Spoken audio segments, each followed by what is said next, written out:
ګوره وروره په کوم نرخ چې زه درکوم په هغه نرخ یې په منډۍ کې هم نسي اخیستی. ګوره ستا خبره صحیح ده چې تاسو څاروی هم برابر دی او نرخ هم برابر دی، خو غم دا دی چې پیسې را سره نشته. د چا نه قرض واخله، خیرات خو نسي پرېښودلی. ورور دې له حجه راغی، که خیرات ونه کړې درنه خفه کېږي.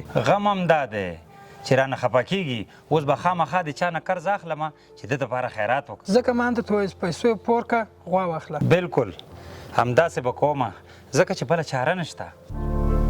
حاجي صاحب غالبه زه دې دپاره تا ته راغلی یم، ما ویل چې یو څو زره روپۍ دې په قرض راکړې وې چې ورور مې له حجه را روان دی، غواړم چې خیرات ورته وکړم. نعیم جانه دغه خیراتونه میراتونه اوس بند شوي دي.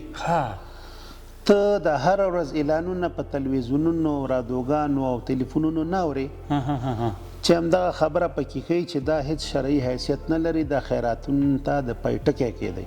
که یې نه منې دغه دی، اوس به یې واوري. ته واوره راباندې. هو بلکل دا خبرې خو ډېرې په ټلیفون باندې کېږي. درنو هیوادوالو، په ځینو سیمو کې له حج او عمرې څخه د راستنېدو پر مهال د مبارکۍ او ستړي مشي په مناسبت د سیمې د خلکو او راغلو او رابلل شوي مېلمنو ته درنده مېلمستیا او خیرات برابرول او همدارنګه لوړ بیه تحفې خلکو ته ورکول ضروري رواج ګرځېدلی دی چې له یو پلوه کوم شرعي حیثیت نه لري او له بله پلوه د زیات لګښت له امله د زیاتو خلکو له حج او عمرې څخه د محرومیت او یا د تأخیر سبب ګرځېدلی دی. له همدې امله باید ټول حجاج او معتمرین له یادو مصارفو او زیان اړونکو رواجونو څخه ډډه وکړي. د عالي قدر امیر المؤمنین حفظه الله تعالی ولسمه ګڼه فرمان. زنده باد ټي وي. زما حاجي صاحب خدای مو خرابه وخه، زه هم دا د ډېره ښایسته خبره راته وکړله.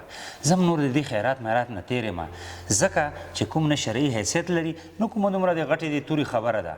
یاره ډېر غټ د تاوان نه دی بچ کړم. اسراف نه مې بچ کړې، اسراف نه. قربان دې شمه، ډېره مننه. ژوندی اوس. کور دې وده.